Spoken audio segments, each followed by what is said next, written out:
Monday or Tuesday, and every day. By Virginia Woolf. Virginia Woolf. Haunted House. Whatever hour you woke, there was a door shutting. From room to room they went, hand in hand, lifting here, opening there, making sure.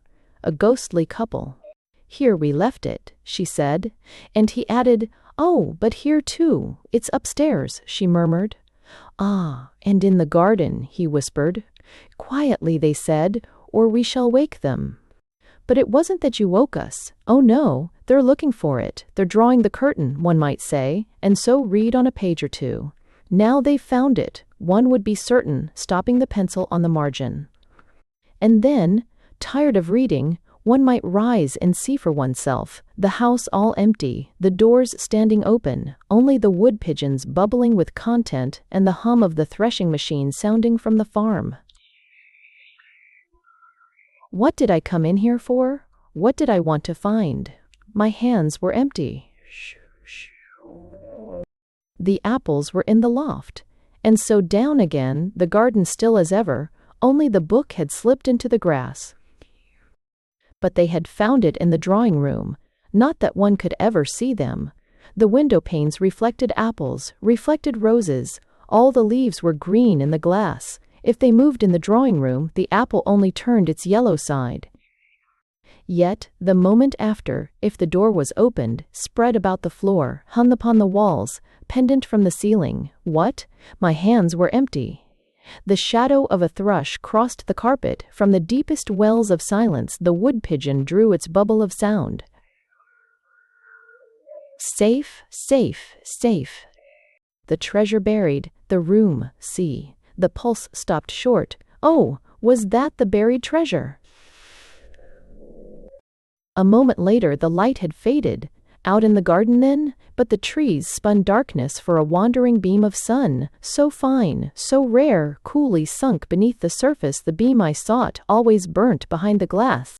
Death was the glass. Death was between us, coming to the woman first, hundreds of years ago, leaving the house, sealing all the windows. The rooms were darkened. He left it, left her, went north, went east, saw the stars turned in the southern sky, sought the house, found it dropped beneath the downs. Safe, safe, safe. The pulse of the house beat gladly. The treasure yours. The wind roars up the avenue. Trees stoop and bend this way and that. Moonbeams splash and spill wildly in the rain. But the beam of the lamp falls straight from the window. The candle burns stiff and still. Wandering through the house, opening the windows, whispering not to wake us, the ghostly couple seek their joy. Here we slept, she says, and he adds, kisses without number. Waking in the morning, silver between the trees, upstairs, in the garden, when summer came. When summer came. In winter snow time, the doors go shutting far in the distance, gently knocking like the pulse of a heart. Nearer they come, cease at the doorway. The wind falls, the rain slides silver down the glass. Our eyes darken. We hear no steps beside us. We see no lady spread her ghostly cloak. His hands shield the lantern. Look, he breathes. Stooping, holding their silver lamp above us, long they look and deeply. Long they pause. The wind drives straightly, the flame stoops slightly. Wild beams of moonlight cross both floor and wall, and, meeting, stain the faces bent, the faces pondering, the faces that search the sleepers and seek their hidden joy. Safe, safe, safe. The heart of the house beats proudly. Yo, long years, he sighs. Oh, yo. Again you found me. Here, she murmurs, sleeping, in the garden reading, laughing, rolling apples in the loft. Here we left our treasure, stooping, their light lifts the lids upon my eyes. The pulse of the house beats wildly. Waking, I cry, "Oh, is this your buried treasure?" The light in the heart. A society. This is how it all came about. 6 or 7 of us were sitting one day after tea. Some were gazing across the street into the windows of a milliner's shop, where the light still shone brightly upon scarlet feathers and golden slippers. Others were idly occupied in building little towers of sugar upon the edge of the tea tray. After a time, so far as I can remember, we drew round the fire and began as usual to praise men. How strong, how noble, how brilliant, how courageous, how beautiful they were. How we envied those who by hook or by crook managed to get attached to one for life, when Poll, who had said nothing, burst into tears. Poll, I must tell you, has always been queer. For one thing, her father was a strange man. He left her a fortune in his will, but on condition that she read all the books in the London Library. We comforted her as best we could, but we knew in our hearts how vain it was. For though we like her, Poll is no beauty, leaves her shoelaces untied, and must have been thinking, while we praised men, that not one of them would ever wish to marry her. At last she dried her tears. For some time we could make nothing of what she said. Strange enough, it was in all conscience. She told us that, as we knew, she spent most of her time in the London Library, reading. She could read no more. Books were not what we thought them. Books, she cried, rising to her feet and speaking with an intensity of desolation which I shall never forget, are for the most part unutterably bad. Of course, we cried out that Shakespeare wrote books, and Milton and Shelley. Oh, yes, she interrupted us. You've been well taught, I can see, but you are not members of the London Library. Here her sobs broke forth anew. At length, recovering a little, she opened one of the pile of books which she always carried about with her, from a window, or in a garden, or some such name as that it was called, and it was written by a man called Benton or Henson, or something of that kind. She read the first few pages. We listened in silence. But that's not a book, someone said, so she chose another. This time it was a history, but I have forgotten the writer's name. Our trepidation increased as she went on. Not a word of it seemed to be true, and the style in which it was written was execrable. Poetry, poetry, we cried impatiently.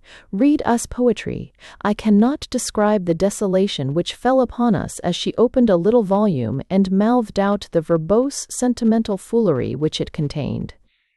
It must have been written by a woman, one of us urged.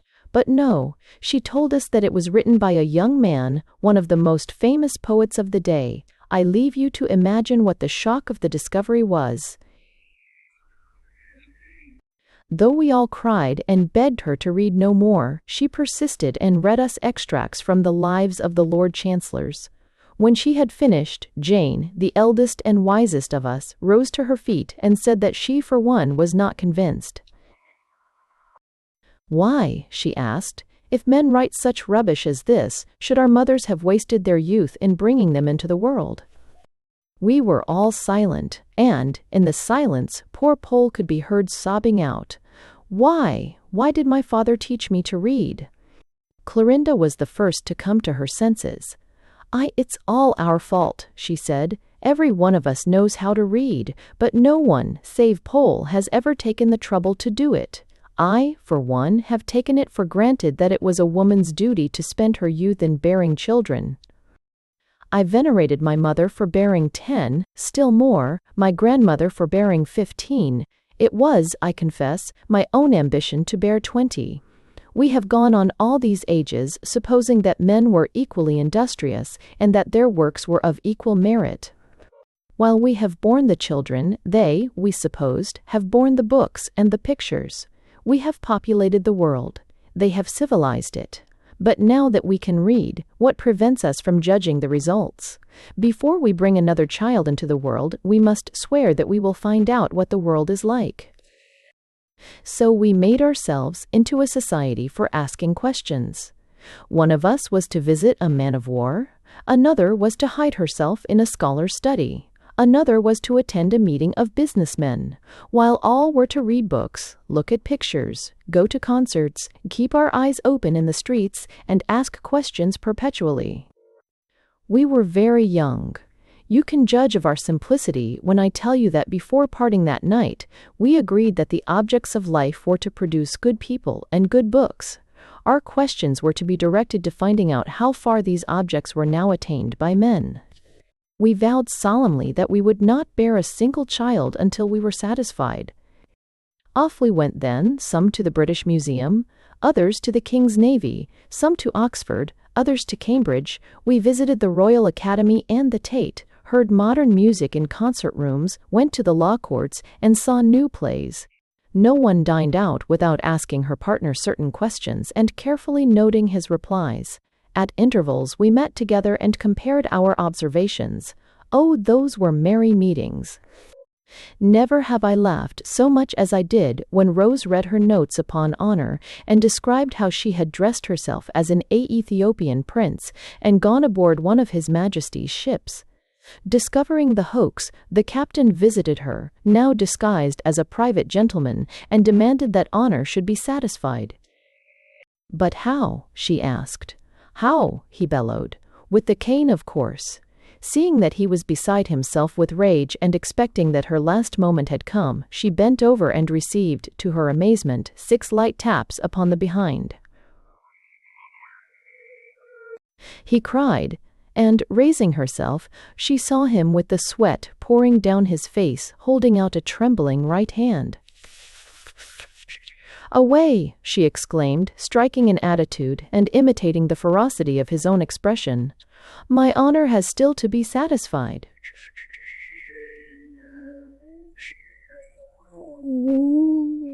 If 6 strokes avenge the honor of the King's Navy, he mused, how many avenge the honor of a private gentleman? He said he would prefer to lay the case before his brother officers. She replied haughtily that she could not wait. He praised her sensibility. "Let me see," he cried suddenly. "Did your father keep a carriage?" "No," she said. "Or a riding horse?" "We had a donkey," she bethought her, "which drew the mowing machine." At this his face lighted. "My mother's name," she added. "For God's sake, man, don't mention your mother's name." He shrieked, trembling like an aspen, and flushing to the roots of his hair, and it was 10 minutes at least before she could induce him to proceed. At length, he decreed that if she gave him 4 strokes and a half in the small of the back, at a spot indicated by himself, the half conceded, he said, in recognition of the fact that her great-grandmother's uncle was killed at Trafalgar, it was his opinion that her honor would be as good as new. This was done. They retired to a restaurant, drank 2 bottles of wine for which he insisted upon paying, and parted with protestations of eternal friendship. Then we had Fanny's account of her visit to the law courts. At her first visit, she had come to the conclusion that the judges were either made of wood or were impersonated by large animals resembling man who had been trained to move with extreme dignity, mumble and nod their heads. To test her theory, she had liberated a handkerchief of bluebottles at the critical moment of a trial, but was unable to judge whether the creatures gave signs of humanity for the buzzing of the flies, induced so sound a sleep that she only woke in time to see the prisoners led into the cells below. But from the evidence she brought, we voted that it is unfair to suppose that the judges are men. Helen went to the Royal Academy, but when asked to deliver her report upon the pictures, she began to recite from a pale blue volume. "Oh, for the touch of a vanished hand and the sound of a voice that is still. Home is the hunter, home from the hill, he gave his bridle reins a shake. Love is sweet, love is brief. Spring, the fair spring, is the year's pleasant king. Oh, to be in England now that April's there. Men must work and women must weep. The path of duty is the way to glory." We could listen to no more of this gibberish. "We want no more poetry," we cried. "Daughters of England," she began, but here we pulled her down, a vase of water getting spilt over her in the scuffle. "Thank God," she exclaimed, shaking herself like a dog. "Now I'll roll on the carpet and see if I can't brush off what remains of the Union Jack. Then perhaps—" Here she rolled energetically. Getting up, she began to explain to us what modern pictures are like when Castalia stopped her. What is the average size of a picture? She asked. Perhaps 2 feet by 2.5, she said. Castalia made notes while Helen spoke, and when she had done, and we were trying not to meet each other's eyes, rose and said, At your wish, I spent last week at Oxbridge, disguised as a charwoman. I thus had access to the rooms of several professors, and will now attempt to give you some idea. Only, she broke off, I can't think how to do it. It's all so queer. These professors, she went on, live in large houses built round grass plots, each in a kind of cell by himself, yet they have every convenience and comfort. You have only to press a button or light a little lamp. Their papers are beautifully filed. Books abound. There are no children or animals, save 6 stray cats and 1 aged bullfinch, a cock.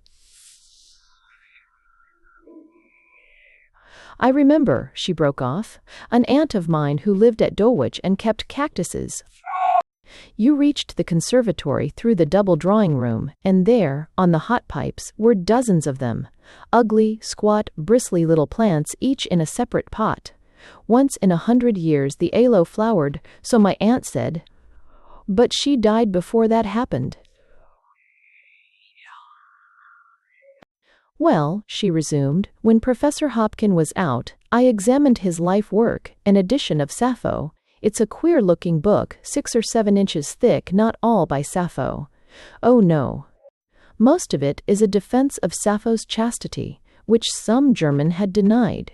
And I can assure you the passion with which these 2 gentlemen argued, the learning they displayed, the prodigious ingenuity with which they disputed the use of some implement which looked to me for all the world like a hairpin, astounded me, especially when the door opened and Professor Hopkin himself appeared, a very nice, mild, old gentleman, but what could he know about chastity? We misunderstood her. No, no, she protested. He's the soul of honor, I'm sure. Not that he resembles Rose's sea captain in the least. I was thinking rather of my aunt's cactuses. What could they know about chastity? Again, we told her not to wander from the point. Did the Oxbridge professors help to produce good people and good books? The objects of life. There, she exclaimed. It never struck me to ask. It never occurred to me that they could possibly produce anything. I believe, said Sue, that you made some mistake. Probably Professor Hopkin was a gynecologist. A scholar is a very different sort of man. A scholar is overflowing with humor and invention, perhaps addicted to wine, but what of that? A delightful companion, generous, subtle, imaginative, as stands to reason. For he spends his life in company with the finest human beings that have ever existed. Said Castalia. Perhaps I'd better go back and try again. Some 3 months later it happened that I was sitting alone when Castalia entered. I don't know what it was in the look of her that so moved me, but I could not restrain myself, and, dashing across the room, I clasped her in my arms. Not only was she very beautiful, she seemed also in the highest spirits. How happy you look, I exclaimed, as she sat down. I've been at Oxbridge, she said. Jago 1, to create a 1, to go 1, and create a 1, which create a 1? Asking questions. Answering them, she replied. You have not broken our vow? I said anxiously, noticing something about her figure. Oh, the vow, she said casually. I'm going to have a baby, if that's what you mean. You can't imagine, she burst out, how exciting, how beautiful, how satisfying. What is? I asked. To answer questions, she replied in some confusion, whereupon she told me the whole of her story. But in the middle of an account which interested and excited me more than anything I had ever heard, she gave the strangest cry, half whoop, half holloa. Chastity, chastity, where's my chastity? She cried. Help ho, the scent bottle. There was nothing in the room but a cruet containing mustard, which I was about to administer when she recovered her composure. You should have thought of that 3 months ago, I said severely. True, she replied. There's not much good in thinking of it now. It was unfortunate, by the way, that my mother had me called Castalia. Oh, Castalia, your mother. I was beginning when she reached for the mustard pot. No, no, no, she said, shaking her head. If you'd been a chaste woman yourself, you would have screamed at the sight of me, instead of which you rushed across the room and took me in your arms. No, Cassandra, we are neither of us chaste.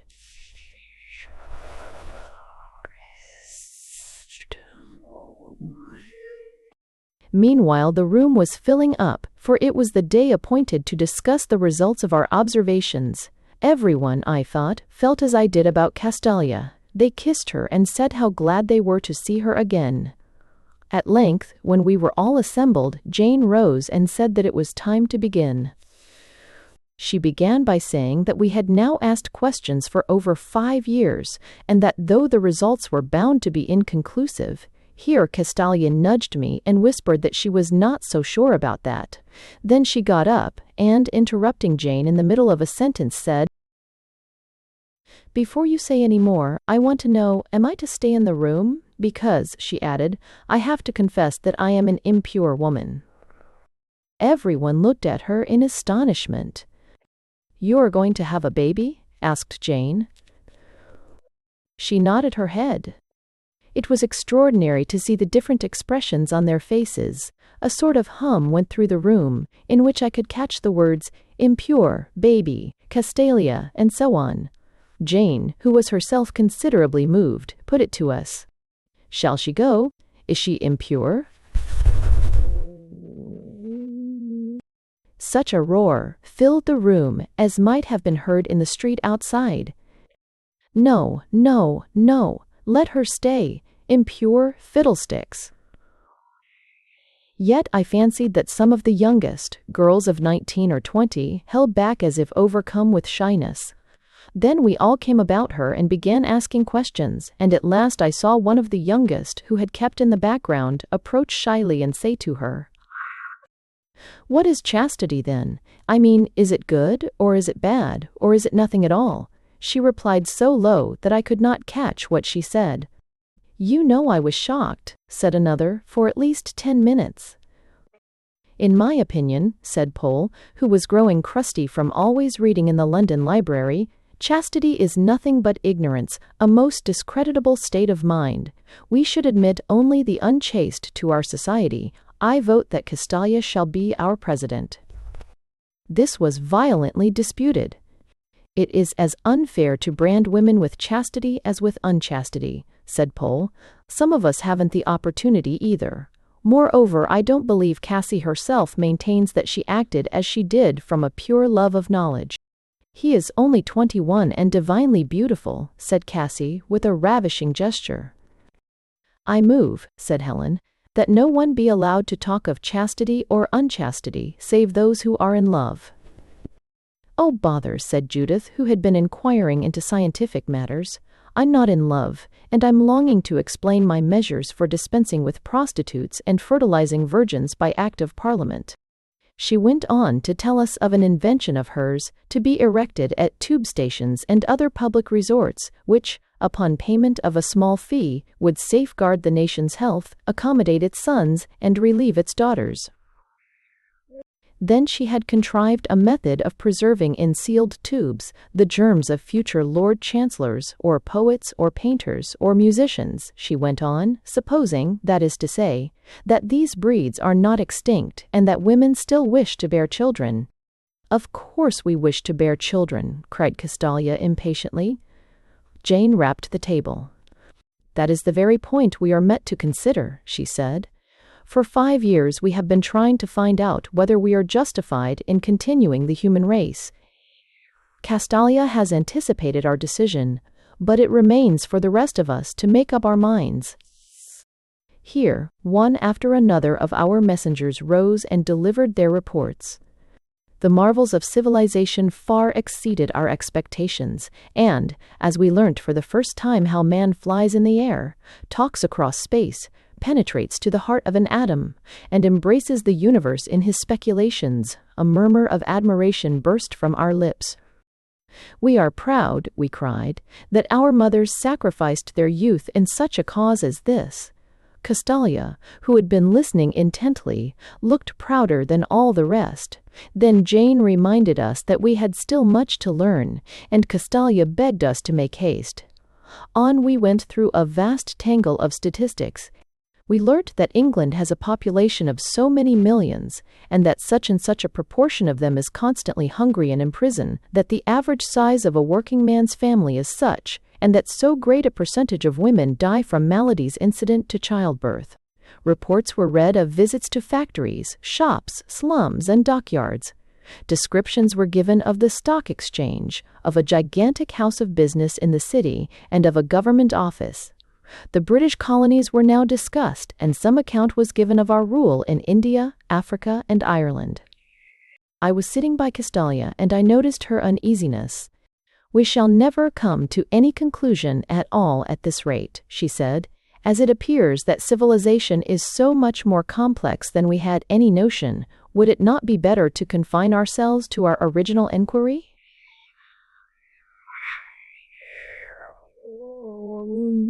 We agreed that it was the object of life to produce good people and good books. All this time we have been talking of aeroplanes, factories, and money.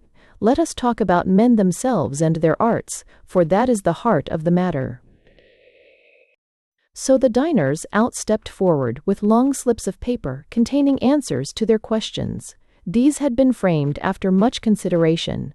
A good man, we had agreed, must at any rate be honest, passionate, and unworldly.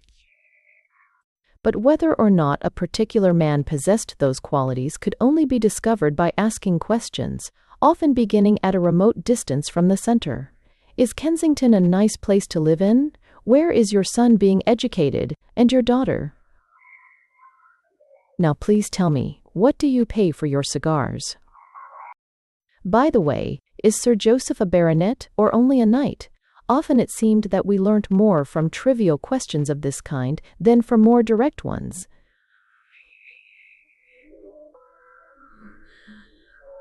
Working 15 hours out of the 24, as I do, 10,000 professional men began. No, of course you can neither read nor write. But why do you work so hard? My dear lady, with a growing family.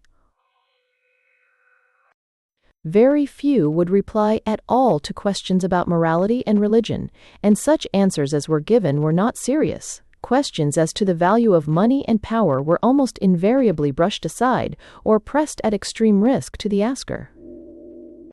"I'm sure," said Jill, "that if Sir Harley Tightboots hadn't been carving the mutton when I asked him about the capitalist system, he would have cut my throat. The only reason why we escaped with our lives over and over again is that men are at once so hungry and so chivalrous. They despise us too much to mind what we say." "Of course they despise us," said Eleanor. "At the same time, how do you account for this? I made enquiries among the artists. Now, no woman has ever been an artist, has she, Pole?" "Jane Austen, Charlotte Brontë, George Eliot," cried Pole, like a man crying muffins in a back street. "Damn the woman," someone exclaimed. "What a bore she is!" "Since Sappho there has been no female of first rate," Eleanor began, quoting from a weekly newspaper. "It's now well known that Sappho was the somewhat lewd invention of Professor Hobkin," Ruth interrupted. "Anyhow, there is no reason to suppose that any woman ever has been able to write or ever will be able to write," Eleanor continued. "And yet, whenever I go among authors, they never cease to talk to me about their books. Masterly, I say, or Shakespeare himself, for one must say something, and I assure you, they believe me." "That proves nothing," said Jane. "They all do it. Only," she sighed, "it doesn't seem to help us much. Perhaps we had better examine modern literature next. Liz, it's your turn." Elizabeth rose and said that in order to prosecute her enquiry, she had dressed as a man and been taken for a reviewer. "I have read new books pretty steadily for the past 5 years," said she. "Mr. Wells is the most popular living writer, then comes Mr. Arnold Bennett, then Mr. Compton Mackenzie, Mr. McKenna, and Mr. Walpole may be bracketed together." She sat down. "But you've told us nothing," we expostulated. "Or do you mean that these gentlemen have greatly surpassed Jane Elliott and that English fiction is— Where's that review of yours?" "Oh yes, safe in their hands." Safe, quite safe, she said, shifting uneasily from foot to foot. And I'm sure that they give away even more than they receive. We were all sure of that. But, we pressed her, do they write good books? Good books, she said, looking at the ceiling. Ah, we must remember, she began, speaking with extreme rapidity, that fiction is the mirror of life. And you can't deny that education is of the highest importance, and that it would be extremely annoying if you found yourself alone at Brighton late at night, not to know which was the best boarding house to stay at, and suppose it was a dripping Sunday evening. Wouldn't it be nice to go to the movies? But what has that got to do with it? We asked. Nothing whatever, she replied.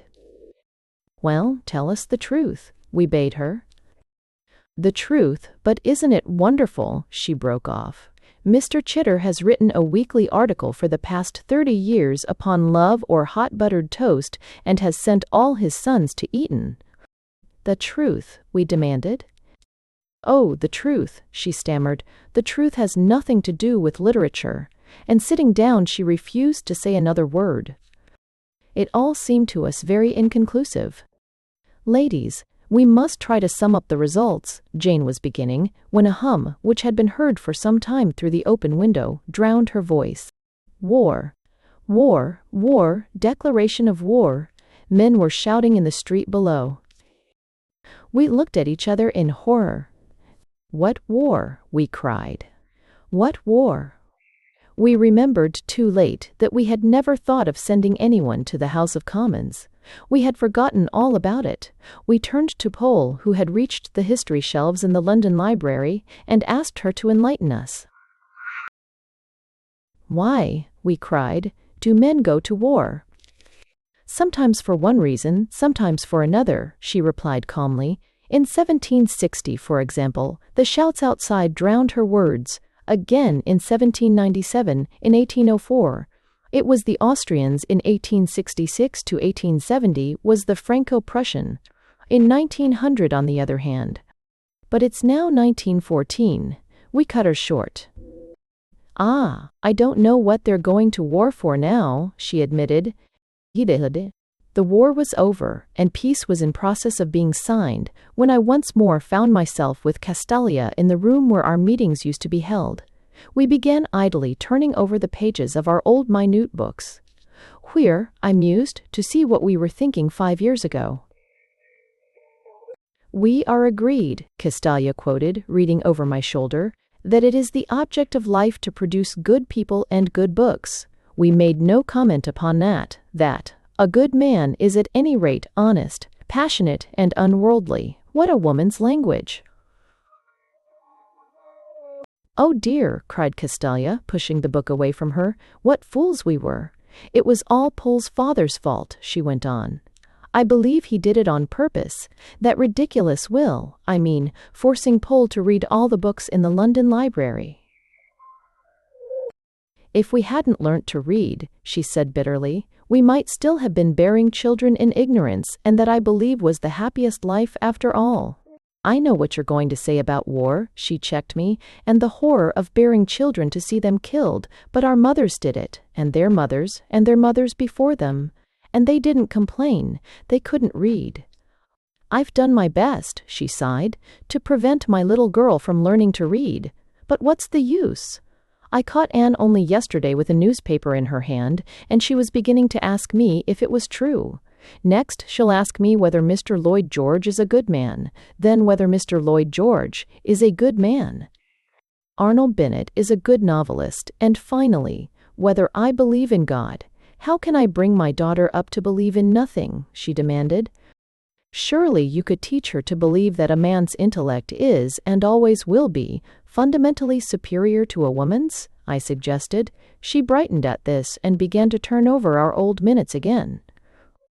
Yes, she said, think of their discoveries, their mathematics, their science, their philosophy, their scholarship. And then she began to laugh. I shall never forget old Hopkin and the hairpin, she said, and went on reading and laughing, and I thought she was quite happy. when suddenly she drew the book from her and burst out, "Oh, Cassandra, why do you torment me? Don't you know that our belief in man's intellect is the greatest fallacy of them all?" "What?" I exclaimed. "Ask any journalist, schoolmaster, politician, or public housekeeper in the land, and they will all tell you that men are much cleverer than women." "As if I doubted it," she said scornfully. "Haven't we bred them and fed and kept them in comfort since the beginning of time, so that they may be clever even if they're nothing else? It's all our doing," she cried. "We insisted upon having intellect, and now we've got it. And it's intellect," she continued, "that's at the bottom of it.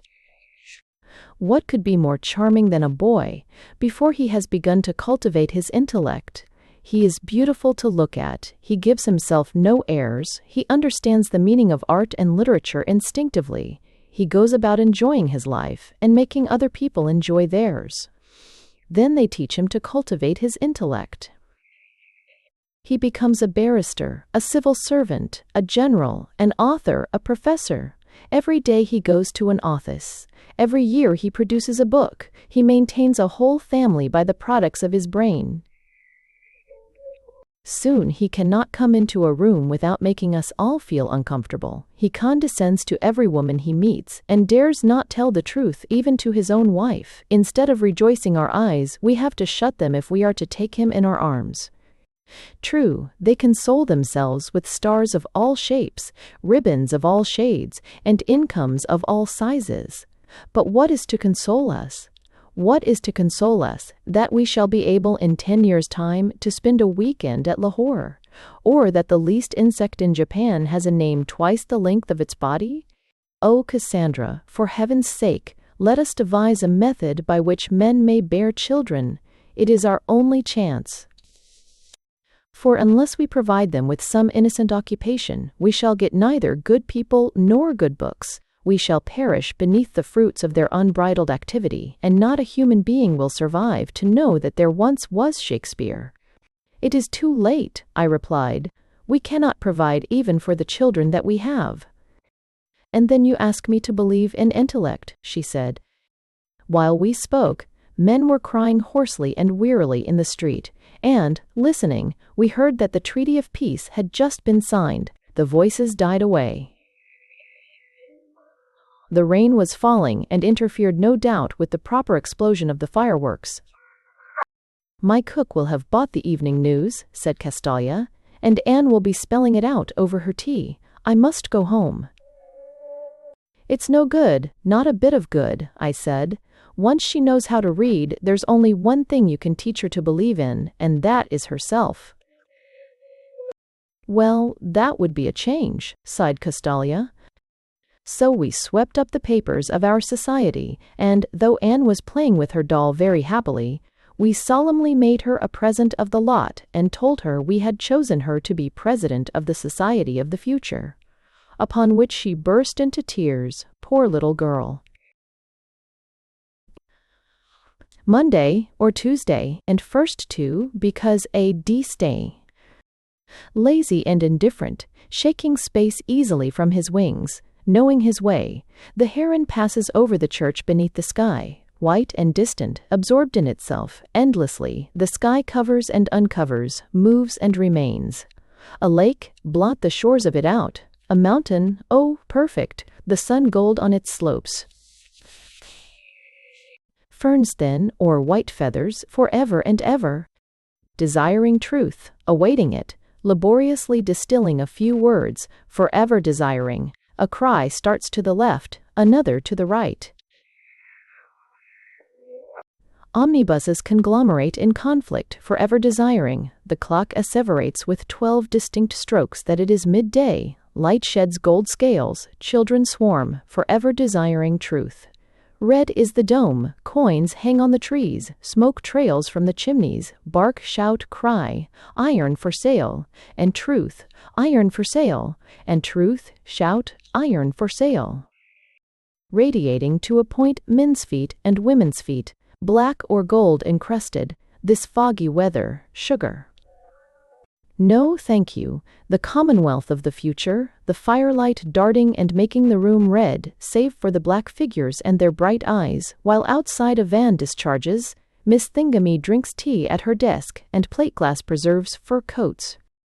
Flaunted, leaf light, drifting at corners, blown across the wheels, silver splashed, home or not home, gathered, scattered, squandered in separate scales, swept up, down, torn, sunk, assembled.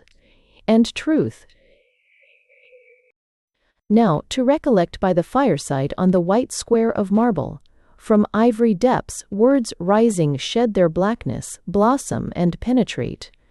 Fall in the book, in the flame, in the smoke, in the momentary sparks, or now voyaging, the marble square pendant, minarets beneath and the Indian seas, while space rushes blue and stars glint. Truth? Or now, content with closeness? Test. Tent. Lazy and indifferent the heron returns, the sky veils her stars, then bears them. An unwritten novel. Such an expression of unhappiness was enough by itself to make one's eyes slide above the paper's edge to the poor woman's face. Insignificant, without that look, almost a symbol of human destiny with it. Life's what you see in people's eyes, life's what they learn and, having learnt it, never, though they seek to hide it, cease to be aware of. What? That life's like that, it seems, 5 faces opposite, 5 mature faces and the knowledge in each face. Marks of reticence are on all those faces, lips shut, eyes shaded, each one of the 5 doing something to hide or stultify his knowledge. One smokes, another reads, a third checks entries in a pocketbook, a fourth stares at the map of the line framed opposite, and the 5th, the terrible thing about the 5th is that she does nothing at all. She looks at life. Ah, but my poor unfortunate woman, do play the game. Do, for all our sakes, conceal it. As if she heard me, she looked up, shifted slightly in her seat and sighed. She seemed to apologize and at the same time to say to me, "If only you knew." Then she looked at life again. "But I do know," I answered silently, glancing at the Times for manners' sake. "I know the whole business. UML. Peace between Germany and the Allied powers was yesterday officially ushered in at Paris. Signor Nitti, the Italian Prime Minister, a passenger train at Doncaster was in collision with a goods train. In peacetime PC. We all know. We all know. 14. She shuddered, twitched her arm queerly to the middle of her back, and shook her head. Again, I dipped into my great reservoir of life. Take what you like, I continued. Births, deaths, marriages, court circular, the habits of birds, Leonardo da Vinci, the Sandhills murder, high wages, and the cost of living. Oh, take what you like, I repeated. It's all in the Times. Again, with infinite weariness, she moved her head from side to side until, like a top exhausted with spinning, it settled on her neck. The E-Times was no protection against such sorrow as hers, but other human beings forbade intercourse. The best thing to do against life was to fold the paper so that it made a perfect square, crisp, thick, impervious even to life.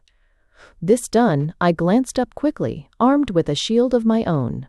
She pierced through my shield. She gazed into my eyes as if searching any sediment of courage at the depths of them and damping it to clay. Her twitch alone denied all hope, discounted all illusion. So we rattled through Surrey and across the border into Sussex, but with my eyes upon life, I did not see that the other travelers had left, one by one, till, save for the man who read, we were alone together. Here was Three Bridges Station. We drew slowly down the platform and stopped. Was he going to leave us?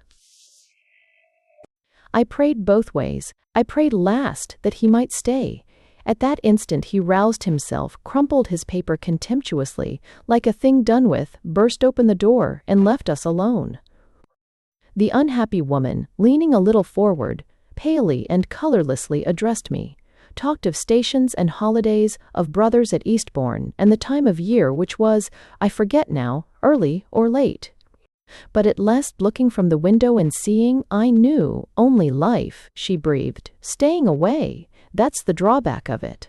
Ah, now we approached the catastrophe, my sister-in-law.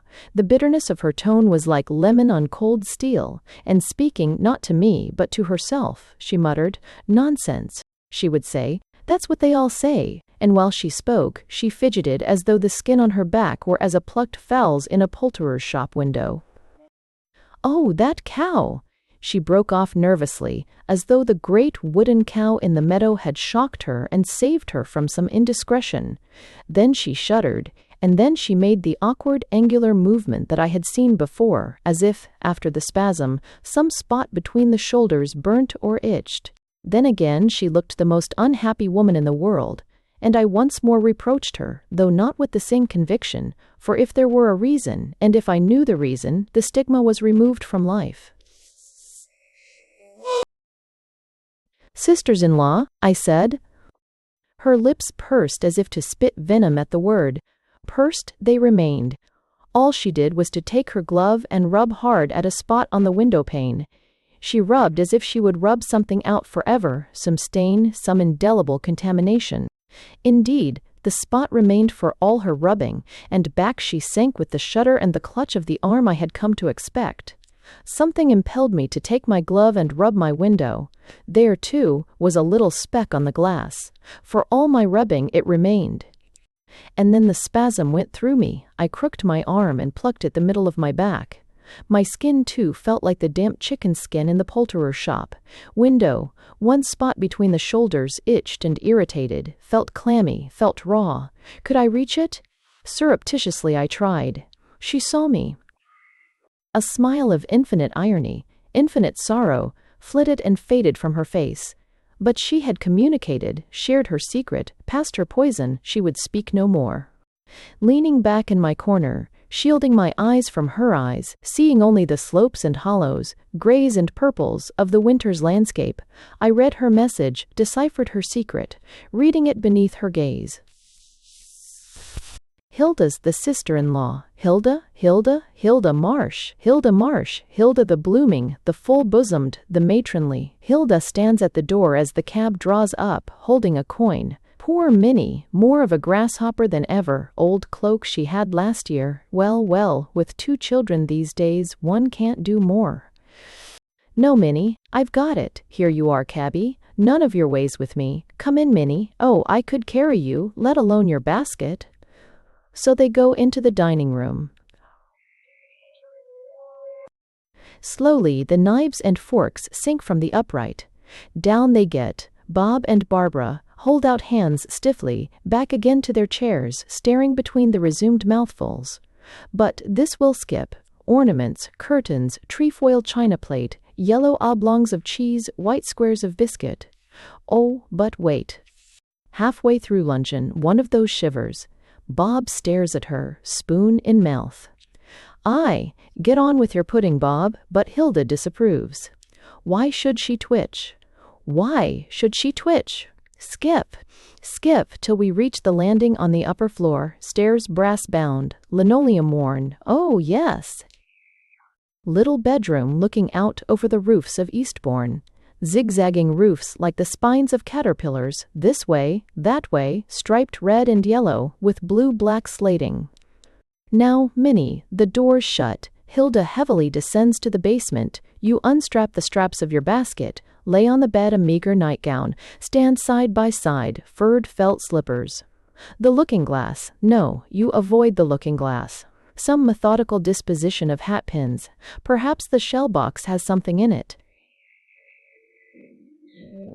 You shake it. It's the pearl stud there was last year, that's all. And then the sniff, the sigh, the sitting by the window. 3 o'clock on a December afternoon, the rain drizzling, one light low in the skylight of a drapery emporium, another high in a servant's bedroom. This one goes out. A moment's blankness. Then, what are you thinking? Let me peep across at her opposite. She's asleep or pretending it, so what would she think about sitting at the window at 3 o'clock in the afternoon? Health, money, hills, her God? Yes, sitting on the very edge of the chair, looking over the roofs of Eastbourne, Minnie Marsh prays to God. That's all very well, and she may rub the pain too, as though to see God better, but what God does she see? Who's the God of Minnie Marsh? The God of the back streets of Eastbourne, the God of 3 o'clock in the afternoon. I too see roofs, I see sky, but, oh dear, this seeing of God's, more like President Kruger than Prince Albert. That's the best I can do for him. And I see him on a chair, in a black frock coat, not so very high up either. I can manage a cloud or two for him to sit on, and then his hand trailing in the cloud holds a rod. A truncheon, is it?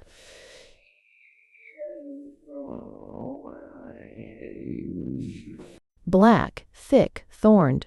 A brutal old bully, Minnie's God. Did he send the itch and the patch and the twitch? Is that why she prays? What she rubs on the window is the stain of sin. Oh, she committed some crime. I have my choice of crimes. The woods flit and fly. In summer there are bluebells, in the opening there. When spring comes, primroses.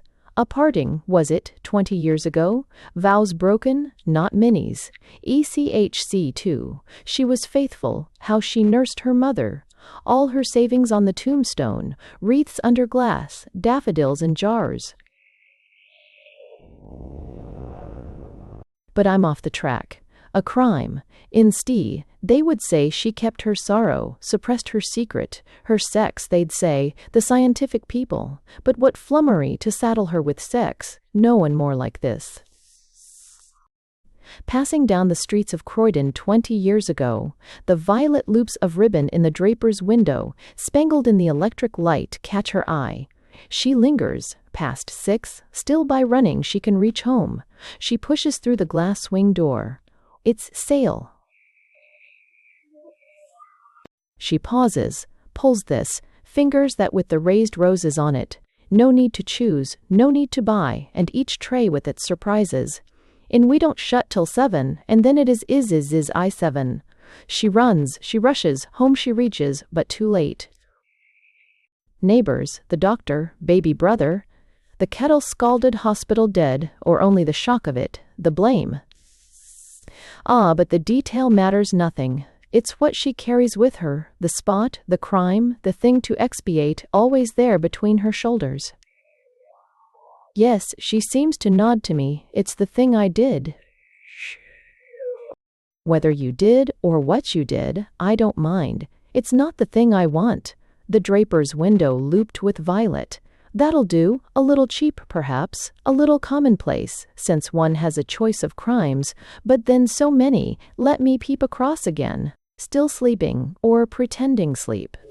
White, worn, the mouth closed. A touch of obstinacy, more than one would think. No hint of sex. So many crimes aren't your crime was cheap. Only the retribution, solemn, for now the church door opens, the hard wooden pew receives her, on the brown tiles she kneels. Every day, winter, summer, dusk, dawn, here she's at it, prays. All her sins fall, forever fall. The spot receives them, it's raised, it's red, it's burning. Next she twitches, small boys point. Bob at lunch today, but elderly women are the worst. Indeed, now you can't sit praying any longer. Kruger sunk beneath the clouds, washed over as with a painter's brush of liquid gray, to which he adds a tinge of black, even the tip of the truncheon gone now. That's what always happens. Just as you've seen him, felt him, someone interrupts. It's Hilda now. How you hate her. She'll even lock the bathroom door overnight too, though it's only cold water you want, and sometimes when the night's been bad it seems as if washing helped. And John at breakfast. The children, meals are worst, and sometimes there are friends. Ferns don't altogether hide 'em, they guess too. So out you go along the front, where the waves are gray, and the papers blow, and the glass shelters green and draughty, and the chairs cost 2pence, too much, for there must be preachers along the sands. Ah, that's a nigger, that's a funny man, that's a man with parakeets. Is there no one here who thinks of God? Just up there, over the pier, with his rod. But no, There's nothing but gray in the sky, or if it's blue, the white clouds hide him, and the music, it's military music, and what they are fishing for. Do they catch them? Well, then home a back way, home a back way. The words have meaning, might have been spoken by the old man with whiskers. No, he didn't really speak, but everything has meaning. Placards leaning against doorways, names above shop windows, red fruit in baskets, women's heads in the hairdressers, all say Minnie Marsh. But here's a jerk. Eggs are cheaper. That's what always happens. I was heading her over the waterfall, straight for madness, when, like a flock of dream sheep, she turns t'other way and runs between my fingers. Eggs are cheaper.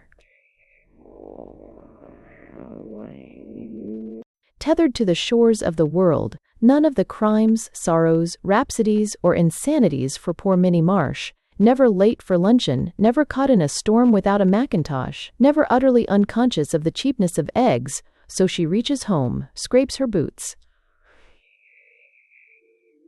Have I read you right? But the human face at the top of the fullest sheet of print holds more, withholds more. Now, eyes open, she looks out, and in the human eye, how do you define it? There's a break, a division, so that when you've grasped the stem, the butterfly's off. The moth that hangs in the evening over the yellow flower. Move, raise your hand, off, high, away. I won't raise my hand. Hang still then, quiver, life, soul, spirit, whatever you are of Minnie Marsh. I, too, on my flower. The hawk over the down, alone, or what were the worth of life?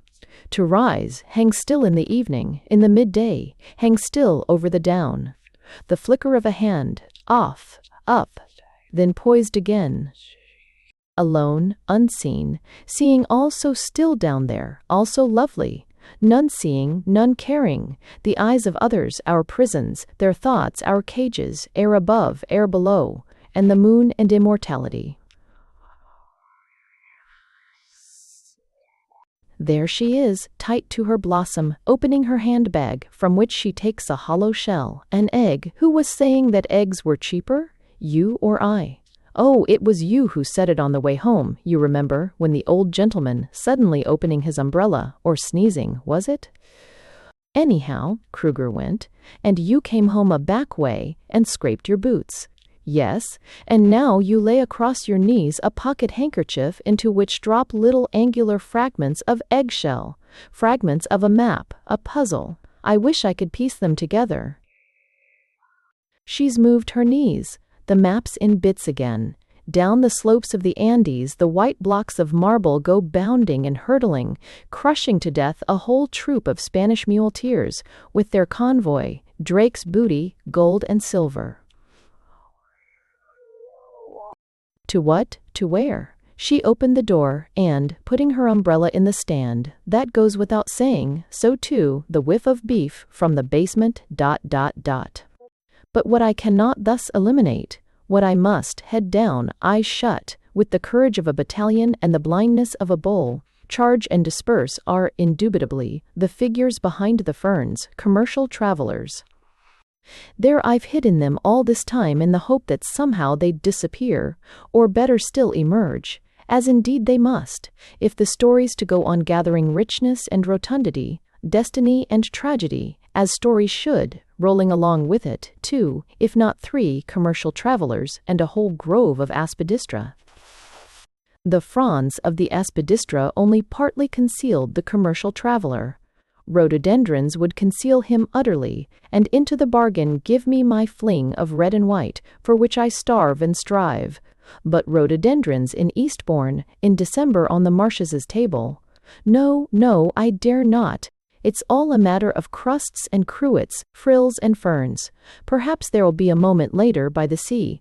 Moreover, I feel, pleasantly pricking through the green fretwork and over the glacis of cut glass, a desire to peer and peep at the man opposite, one's as much as I can manage.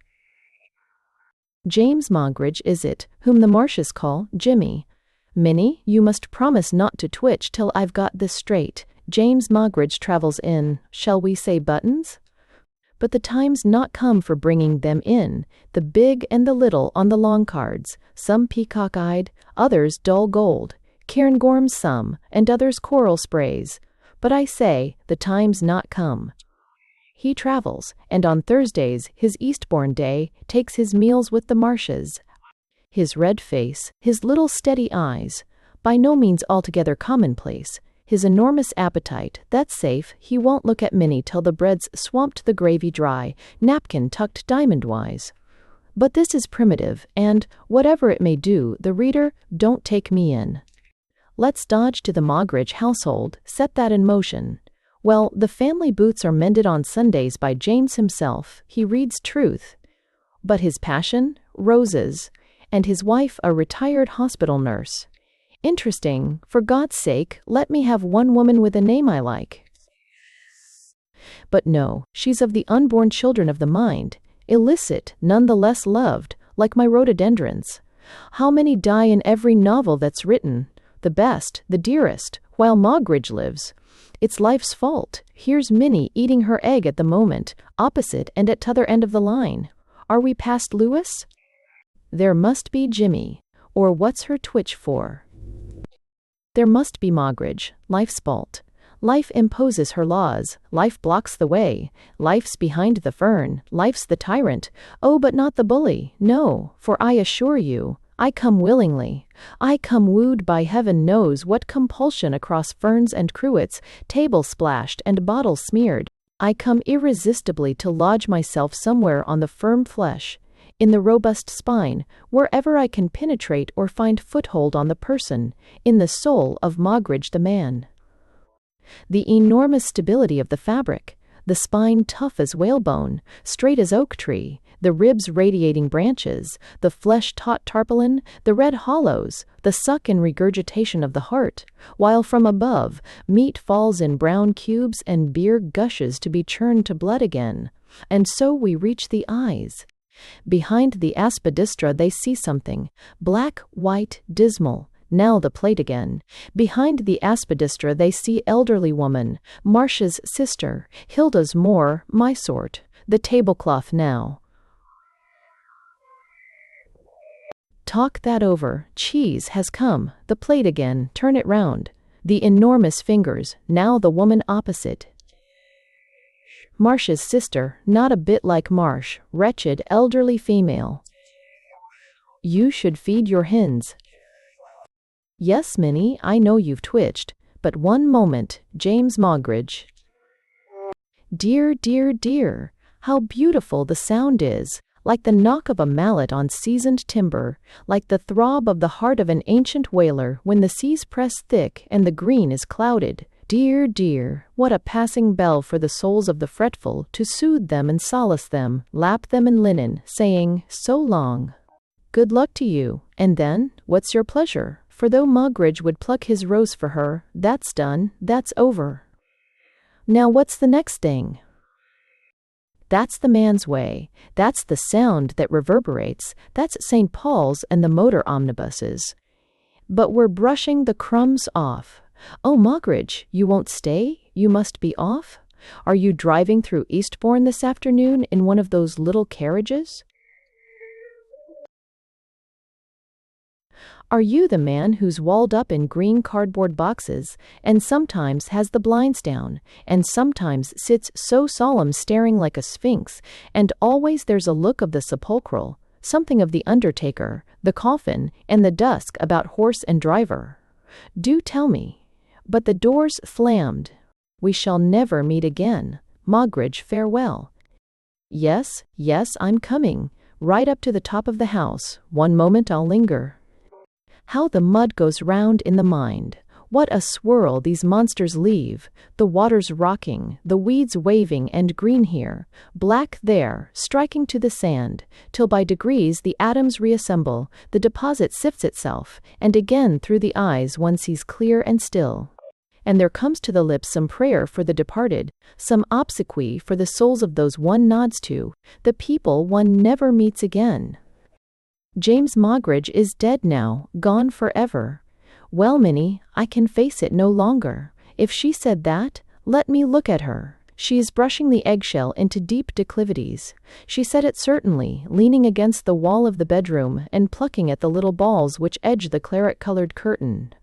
But when the self speaks to the self, who is speaking? The entombed soul, the spirit driven into the central catacomb, the self that took the veil and left the world. A coward, perhaps, yet somehow beautiful, as it flits with its lantern restlessly up and down the dark corridors. I can bear it no longer, her spirit says. That man at lunch, Hilda, the children. Oh heavens, her sob. It's the spirit, wailing its destiny, the spirit driven thither, lodging on the diminishing carpets, meager footholds, shrunken shreds of all the vanishing universe. Love, life, faith, husband, children. I know not what splendors and pageantries glimpsed in girlhood. Or, oh mud for me, not for me. Or rear.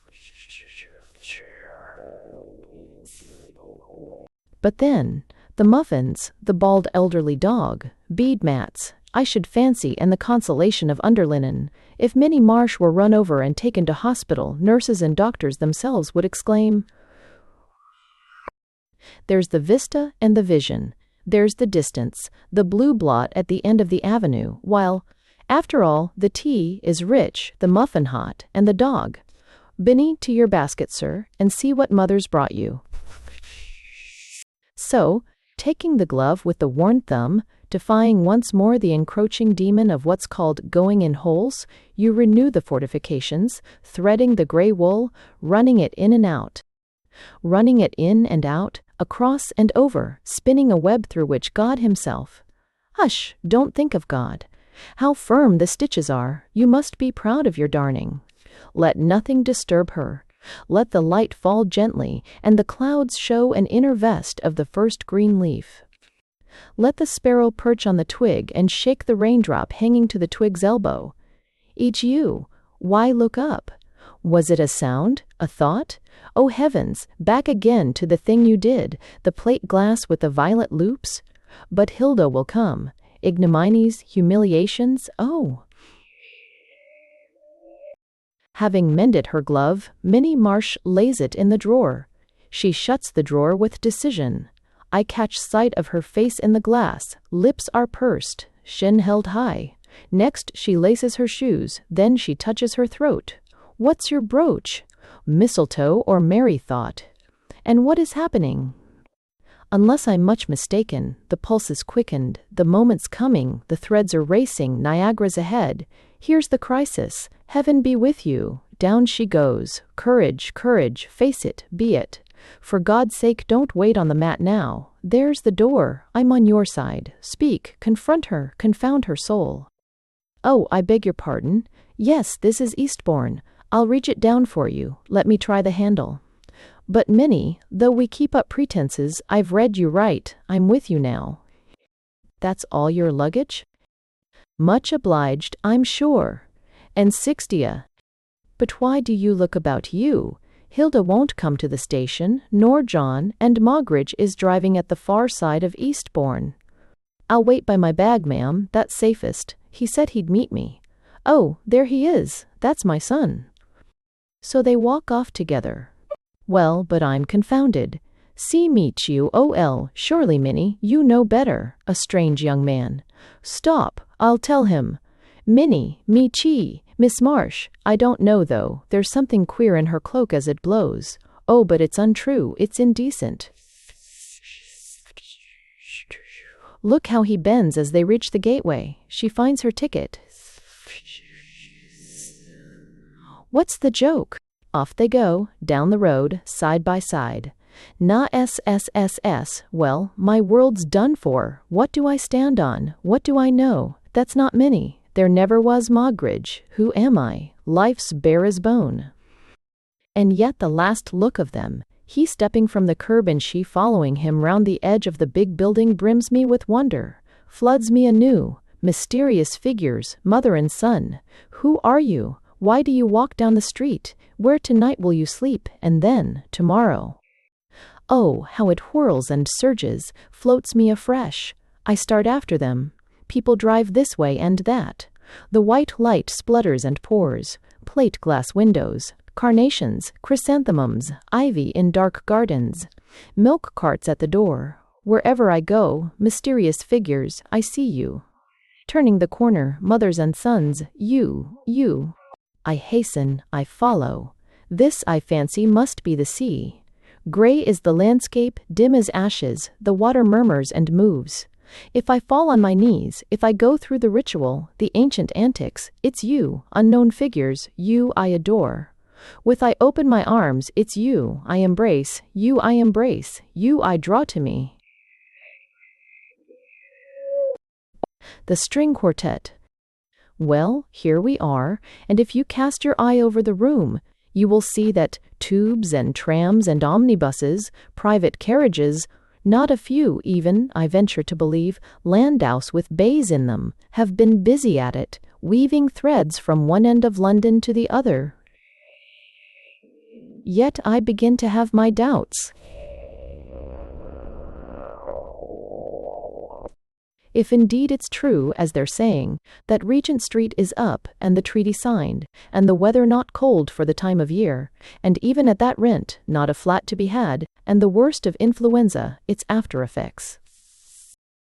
If I bethink me of having forgotten to write about the leak in the larder, and left my glove in the train, if the ties of blood require me, leaning forward, to accept cordially the hand which is perhaps offered hesitatingly. 7 years since we met. The last time in Venice. Wise time in Venice. And where are you living now?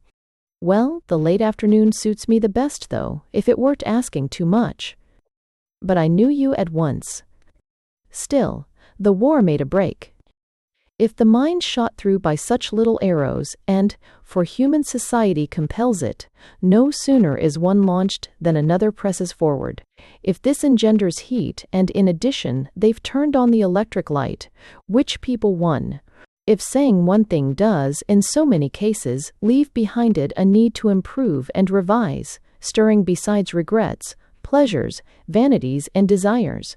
If it's all the facts I mean, and the hats, the verboas, the gentlemen's swallowtail coats and pearl tie-pins that come to the surface, what chance is there? Of what? It becomes every minute more difficult to say why, in spite of everything, I sit here believing I can't now say what, or even remember the last time it happened. Did you see the procession? The king looked cold. No. But what was it? She's bought a house at Malmesbury. Lucky to find one. On the contrary, it seems to me pretty sure that she, whoever she may be, is damned, since it's all a matter of flats and hats and seagulls, or so it seems to be for 100 people sitting here well-dressed, walled-in, furred, replete. Not that I can boast, since I too sit passive on a gilt chair, only turning the earth above a buried memory, as we all do, for there are signs, if I'm not mistaken, that we're all recalling something, furtively seeking something. Why fidget? Why so anxious about the sit of cloaks and gloves, whether to button or unbutton? Then watch that elderly face against the dark canvas, a moment ago, urbane and flushed, now taciturn and sad, as if in shadow. Was it the sound of the second violin tuning in the anteroom? Here they come. 4 black figures, carrying instruments, and seat themselves facing the white squares under the downpour of light. Rest the tips of their bows on the music stand, with a simultaneous movement. Lift them, lightly poise them, and, looking across at the player opposite, the first violin counts 1, 2, 3. Flourish, spring, burgeon, burst. The pear tree on the top of the mountain. Fountains jet, drops descend. But the waters of the Rhone flow swift and deep, race under the arches, and sweep the trailing water leaves, washing shadows over the silver fish. The spotted fish rushed down by the swift waters, now swept into an eddy where. It's difficult, this conglomeration of fish all in a pool, leaping, splashing, scraping sharp fins, and such a boil of current that the yellow pebbles are churned round and round, round and round. Free now, rushing downwards, or even somehow ascending in exquisite spirals into the air, curled like thin shavings from under a plane, up and up. How lovely goodness is in those who, stepping lightly, go smiling through the world. Also in jolly old fishwives, squatted under arches, obscene old women, how deeply they laugh and shake and rollick when they walk, from side to side, hum, ha. That's an early Mozart, of course. But the tune, like all his tunes, makes one despair. I mean hope. What do I mean? That's the worst of music. I want to dance, laugh, eat pink cakes, yellow cakes, drink thin, sharp wine. Or an indecent story, now. I could relish that. The older one grows, the more one likes indecency. You said nothing, nor did the old gentleman opposite. But suppose, hush. The melancholy river bears us on. When the moon comes through the trailing willow boughs, I see your face, I hear your voice, and the birds singing as we pass the osier bed. What are you whispering? Sorrow, sorrow, joy, joy, woven together, like reeds in moonlight. Woven together, inextricably commingled, bound in pain and strewn in sorrow. Crash. The boat sinks. Rising, the figures ascend, but now leaf-thin, tapering to a dusky wraith, which, fiery-tipped, draws its twofold passion from my heart.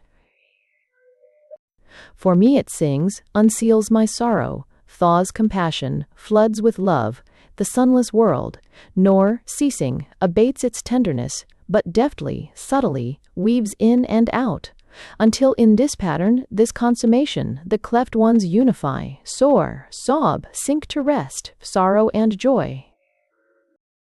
Why then grieve? Ask what? Remain unsatisfied. I say, all's been settled, yes, laid to rest under a coverlet of rose leaves, falling, falling. Ah, but they cease. One rose leaf, falling from an enormous height, like a little parachute dropped from an invisible balloon, turns, flutters waveringly. It won't reach us. No, I noticed nothing. That's the worst of music, these silly dreams. The second violin was late, you say? There's old Mrs. Munro, feeling her way out. Blinder each year, poor woman, on this slippery floor. Eyeless old age, gray-headed sphinx. 100 swints DAM, there she stands on the pavement, beckoning, so sternly, the red omnibus. How lovely, how well they play, how. The tongue is but a clapper, simplicity itself. The feathers in the hat next me are bright and pleasing as a child's rattle. The leaf on the plane tree flashes green through the chink in the curtain, very strange, very exciting. Ooh, how, hush, Hugh. These are the lovers on the grass. If, madam, you will take my hand. Sir, I would trust you with my heart. Moreover, we have left our bodies in the banqueting hall. Those on the turf are the shadows of our souls. Ablesby, stressed. Then these are the embraces of our souls. The lemons nod assent. The swan pushes from the bank and floats dreaming into midstream. But to return, he followed me down the corridor and, as we turned the corner, trod on the lace of my petticoat. What could I do but cry, aha, and stop to finger it? At which he drew his sword, made passes as if he were stabbing something to death, and cried, mad, mad, mad! Whereupon I screamed, and the prince, who was writing in the large vellum book in the oriel window, came out in his velvet skullcap and furred slippers, snatched a rapier from the wall, the King of Spain's gift, you know, on which I escaped, flinging on this cloak to hide the ravages to my skirt, to hide. The gentleman replies so fast to the lady, and she runs up the scale with such witty exchange of compliment, now culminating in a sob of passion, that the words are indistinguishable, though the meaning is plain enough. Love, laughter, flight, pursuit, brawl, celestial bliss, all floated out on the gayest ripple of tender endearment, until the sound of the silver horns, at first far distant, gradually sounds more and more distinctly, as if seneschals were saluting the dawn, or proclaiming ominously the escape of the lovers. The green garden, moonlit pool, lemons, lovers, and fish are all dissolved in the opal sky, across which, as the horns are joined by trumpets and supported by clarions, there rise white arches firmly planted on marble pillars. Confusion and chaos trod to earth. But this city to which we travel has neither stone nor marble, hangs enduring, stands unshakable, nor does a face, nor does a flag greet or welcome. Leave then to perish your hope, droop in the desert my joy, naked advance. Bare are the pillars, auspicious to none, casting no shade, resplendent, severe. Back then I fall, eager no more, desiring only to go, find the street, mark the buildings, greet the apple woman, say to the maid who opens the door, a starry night. Good night, you go this way. Alas, I go that, and I go that, occurs, symbols, shocking media, performers, hers, from Jeckings. Blue and green. The pointed fingers of glass hang downwards. The light slides down the glass and drops a pool of green. All day long the 10 fingers of the lustre drop green upon the marble. The feathers of parakeets, their harsh cries, sharp blades of palm trees, green too, green needles glittering in the sun. But the hard glass drips onto the marble, the pools hover above the desert sand, the camels lurch through them, the pools settle on the marble, rushes edge them, weeds clog them, here and there a white blossom, here and there a white blossom, the frog flops over, at night the stars are set there unbroken. Evening comes and the shadow sweeps the green over the mantelpiece, the ruffled surface of ocean. No ships come. The aimless waves sway beneath the empty sky. It's night. The needles drip blots of blue. The green's out. Ermulches. Blue. The snub-nosed monster rises to the surface and spouts through his blunt nostrils 2 columns of water, which, fiery white in the center, spray off into a fringe of blue beads. Strokes of blue line the black tarpaulin of his hide. Slushing the water through mouth and nostrils he sings, heavy with water, and the blue closes over him, dousing the polished pebbles of his eyes. Thrown upon the beach he lies, blunt, obtuse, shedding dry blue scales. Their metallic blue stains the rusty iron on the beach. Blue are the ribs of the wrecked rowing boat. Blue are the ribs of the wrecked rowing boat. A wave rolls beneath the bluebells, but the cathedral's different, cold, incense-laden, faint blue with the veils of Madonnas. Kew Gardens. From the oval-shaped flower-bed, there rose perhaps 100 stalks spreading into heart-shaped or tongue-shaped leaves halfway up, and unfurling at the tip, red or blue or yellow petals marked with spots of color raised upon the surface, and from the red, blue or yellow gloom of the throat emerged a straight bar, rough with gold dust and slightly clubbed at the end.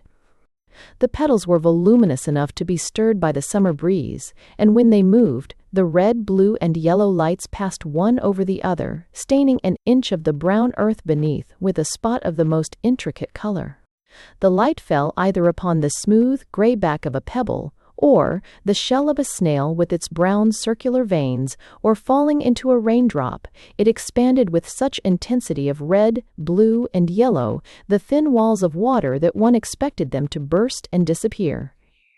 Instead, the drop was left in a second silver gray once more, and the light now settled upon the flesh of a leaf, revealing the branching thread of fiber beneath the surface, and again it moved on and spread its illumination in the vast green spaces beneath the dome of the heart-shaped and tongue-shaped leaves. Then the breeze stirred rather more briskly overhead, and the color was flashed into the air above, into the eyes of the men and women who walk in Kew Gardens in July. The figures of these men and women straggled past the flower-bed with a curiously irregular movement, not unlike that of the white and blue butterflies who cross the turf in zigzag flights from bed to bed. The man was about 6 inches in front of the woman, strolling carelessly, while she bore on with greater purpose, only turning her head now and then to see that the children were not too far behind. The man kept this distance in front of the woman purposely, though perhaps unconsciously, for he wished to go on with his thoughts. "15 years ago I came here with Lily," he thought. "We sat somewhere over there by a lake and I begged her to marry me all through the hot afternoon. How the dragonfly kept circling round us. How clearly I see the dragonfly and her shoe with the square silver buckle at the toe. All the time I spoke I saw her shoe, and when it moved impatiently I knew without looking up what she was going to say. The whole of her seemed to be in her shoe. And my love, my desire, were in the dragonfly. For some reason I thought that if it settled there, on that leaf, the broad one with the red flower in the middle of it, if the dragonfly settled on the leaf, she would say yes at once. But the dragonfly went round and round. It never settled anywhere. Of course not, happily not, or I shouldn't be walking here with Eleanor and the children. Tell me, Eleanor." "Why do you ask, Simon?" "Including Kate. Including Kate. Including Poit. Because I've been thinking of the past. I've been thinking of Lily, the woman I might have married." "Why should I mind, Simon? Doesn't one always think of the past, in a garden with men and women lying under the trees?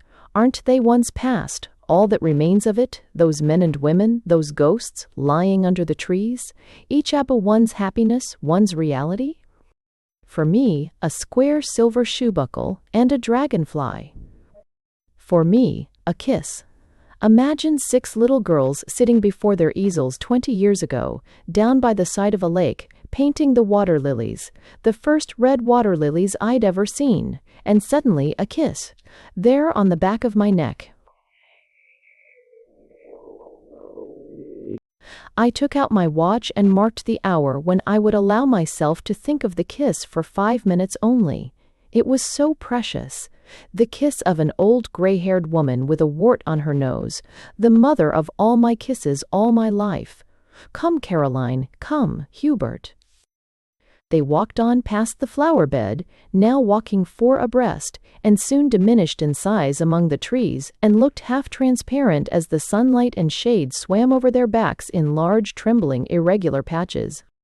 In the oval flower bed, the snail, whose shell had been stained red, blue, and yellow for the space of 2 minutes or so, now appeared to be moving very slightly in its shell, and next began to labor over the crumbs of loose earth which broke away and rolled down as it passed over them. It appeared to have a definite goal in front of it, differing in this respect from the singular high-stepping angular green insect, who attempted to cross in front of it and waited for a second with its antennae trembling as if in deliberation, and then stepped off as rapidly and strangely in the opposite direction. Brown cliffs with deep green lakes in the hollows, flat, blade-like trees that waved from root to tip, round boulders of gray stone, vast crumpled surfaces of a thin crackling texture. All these objects lay across the snail's progress between one stalk and another to his goal.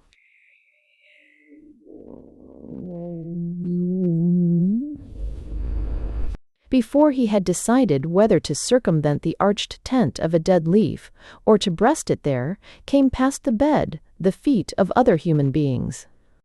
This time they were both men.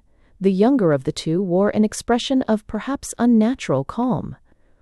He raised his eyes and fixed them very steadily in front of him, while his companion spoke, and directly his companion had done speaking, he looked on the ground again, and sometimes opened his lips only after a long pause, and sometimes did not open them at all. The elder man had a curiously uneven and shaky method of walking, jerking his hand forward and throwing up his head abruptly, rather in the manner of an impatient carriage horse tired of waiting outside a house, but in the man these gestures were irresolute and pointless. He talked almost incessantly. He smiled to himself and again began to talk, as if the smile had been an answer. He was talking about spirits, the spirits of the dead, who, according to him, were even now telling him all sorts of odd things about their experiences in heaven. Heaven was known to the ancients as Thessaly, William, and now, with this war, the spirit matter is rolling between the hills like thunder. You have a small electric battery and a piece of rubber to insulate the wire. Isolate? Insulate, well, we'll skip the details. No good going into details that wouldn't be understood. Oh, first and in short, the little machine stands in any convenient position by the head of the bed, we will say, on a neat mahogany stand. All arrangements being properly fixed by workmen under my direction, the widow applies her ear and summons the spirit by sign as agreed. Women, widows, women in black, NW 9. Here, he seemed to have caught sight of a woman's dress in the distance, which in the shade looked a purple-black. He took off his hat, placed his hand upon his heart, and hurried towards her, muttering and gesticulating feverishly. But William caught him by the sleeve and touched a flower with the tip of his walking-stick in order to divert the old man's attention. After looking at it for a moment in some confusion, the old man bent his ear to it and seemed to answer a voice speaking from it, for he began talking about the forests of Uruguay, which he had visited hundreds of years ago in company with the most beautiful young woman in Europe. He could be heard murmuring about forests of Uruguay blanketed with the wax petals of tropical roses, nightingales, sea beaches, mermaids, and women drowned at sea, as he suffered himself to be moved on by William, upon whose face the look of stoical patience grew slowly deeper and deeper. Following his steps so closely as to be slightly puzzled by his gestures, came two elderly women of the lower middle class, one stout and ponderous, the other rosy-cheeked and nimble. Like most people of their station, they were frankly fascinated by any signs of eccentricity, betokening a disordered brain, especially in the well-to-do, but they were too far off to be certain whether the gestures were merely eccentric or genuinely mad. After they had scrutinized the old man's back in silence for a moment and given each other a queer, sly look, they went on energetically piecing together their very complicated dialogue. Nell, Bert, Lot, Cess, Phil, Pa, he says. I says, she says, I says, I says, I says. My Bert, Sis, Bill, Grandad, the old man, sugar. Sugar, flour, kippers, greens, sugar, sugar, sugar. The ponderous woman looked through the pattern of falling words at the flowers standing cool, firm, and upright in the earth, with a curious expression. She saw them as a sleeper waking from a heavy sleep, sees a brass candlestick reflecting the light in an unfamiliar way, and closes his eyes and opens them, and seeing the brass candlestick again, finally starts broad awake and stares at the candlestick with all his powers. So the heavy woman came to a standstill opposite the oval-shaped flower bed and ceased even to pretend to listen to what the other woman was saying. She stood there, letting the words fall over her, swaying the top part of her body slowly backwards and forwards, looking at the flowers. Then she suggested that they should find a seat and have their tea. The snail had now considered every possible method of reaching his goal without going round the dead leaf or climbing over it. Let alone the effort needed for climbing a leaf, he was doubtful whether the thin texture which vibrated with such an alarming crackle when touched even by the tip of his horns would bear his weight. And this determined him finally to creep beneath it, for there was a point where the leaf curved high enough from the ground to admit him. He had just inserted his head in the opening and was taking stock of the high brown roof and was getting used to the cool brown light when two other people came past outside on the turf. This time they were both young, a young man and a young woman. They were both in the prime of youth, or even in that season which precedes the prime of youth, the season before the smooth pink folds of the flower have burst their gummy case, when the wings of the butterfly, though fully grown, are motionless in the sun. Lucky it isn't Friday, he observed. Why, do you believe in luck? They make you pay 6 pence on Friday. What's 6 pence anyway? Isn't it worth 6 pence? What's it? What do you mean by it? Oh, anything. I mean, you know what I mean. Long pauses came between each of these remarks. They were uttered in toneless and monotonous voices. The couple stood still on the edge of the flower bed and together pressed the end of her parasol deep down into the soft earth. The action, and the fact that his hand rested on the top of hers, expressed their feelings in a strange way, as these short, insignificant words also expressed something, words with short wings for their heavy body of meaning. inadequate to carry them far and thus alighting awkwardly upon the very common objects that surrounded them and were to their inexperienced touch so massive. But who knows, so they thought, as they pressed the parasol into the earth, what precipices aren't concealed in them? Or, what slopes of ice don't shine in the sun on the other side? Who knows? Who has ever seen this before? Even when she wondered what sort of tea they gave you at Q, he felt that something loomed up behind her words and stood vast and solid behind them, and the mist very slowly rose and uncovered. Oh heavens, what were those shapes?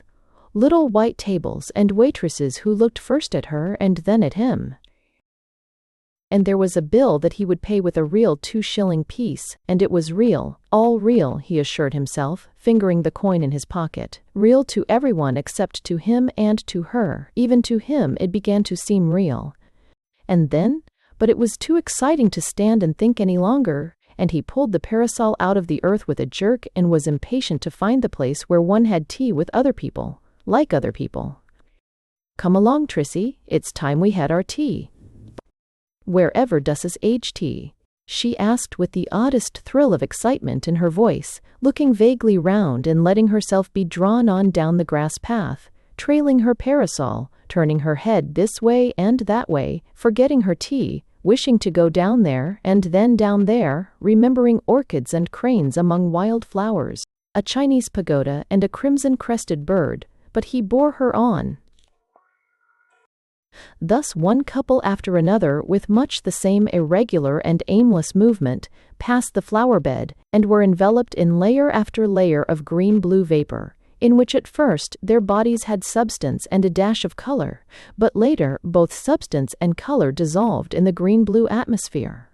How hot it was! So hot that even the thrush chose to hop, like a mechanical bird, in the shadow of the flowers, with long pauses between one movement and the next. Instead of rambling vaguely, the white butterflies danced one above another, making with their white shifting flakes the outline of a shattered marble column above the tallest flowers. The glass roofs of the palm house shone as if a whole market full of shiny green umbrellas had opened in the sun. And in the drone of the aeroplane, the voice of the summer sky murmured its fierce soul. Yellow and black, pink and snow-white, shapes of all these colors, men, women, and children, were spotted for a second upon the horizon, and then, seeing the breadth of yellow that lay upon the grass, they wavered and sought shade beneath the trees, dissolving like drops of water in the yellow and green atmosphere, staining it faintly with red and blue. It seemed as if all gross and heavy bodies had sunk down in the heat motionless and lay huddled upon the ground, but their voices went wavering from them as if they were flames lolling from the thick waxen bodies of candles. Voices, yes, voices. Wordless voices, breaking the silence suddenly with such depth of contentment, such passion of desire, or, in the voices of children, such freshness of surprise. Breaking the silence? Like a vast nest of Chinese boxes, all of wrought steel turning ceaselessly, one within another, the city murmured, on the top of which the voices cried aloud, and the petals of myriads of flowers flashed their colors into the air. The mark on the wall. Perhaps it was the middle of January in the present year that I first looked up and saw the mark on the wall. In order to fix a date, it is necessary to remember what one saw.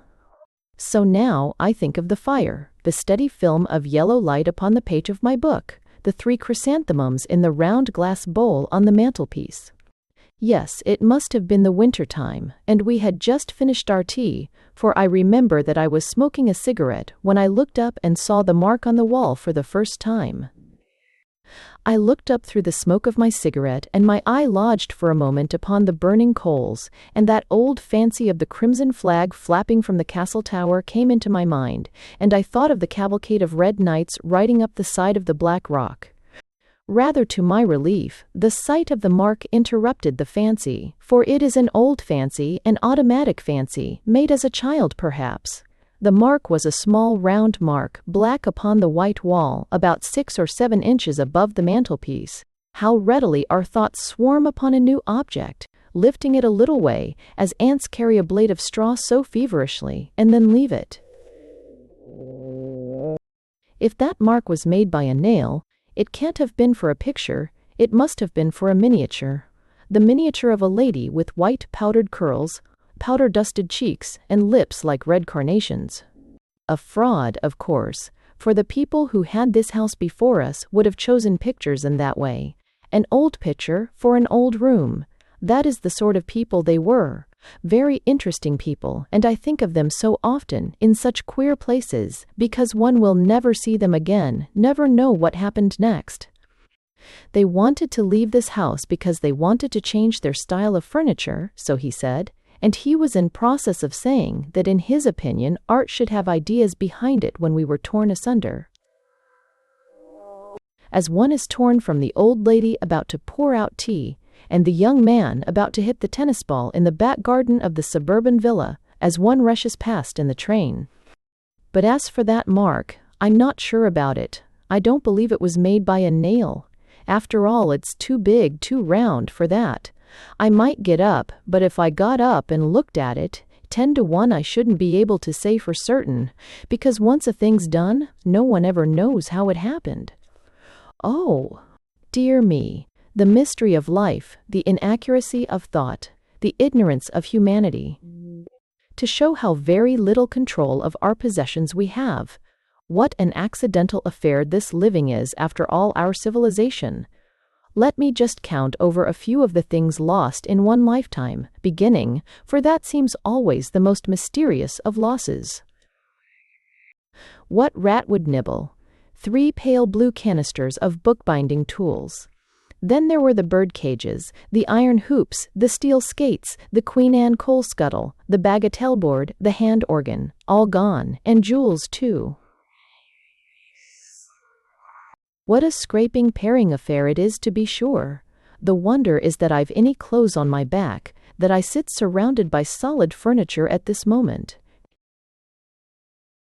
Why, if one wants to compare life to anything, one must liken it to being blown through the tube at 50 miles an hour, landing at the other end without a single hairpin in one's hair, shot out at the feet of God entirely naked, tumbling head over heels in the asphodel meadows like brown paper parcels pitched down a chute in the post office, with one's hair flying back like the tail of a racehorse. Yes, that seems to express the rapidity of life, the perpetual waste and repair, all so casual, all so haphazard. But after life, the slow pulling down of thick green stalks so that the cup of the flower, as it turns over, deluges one with purple and red light.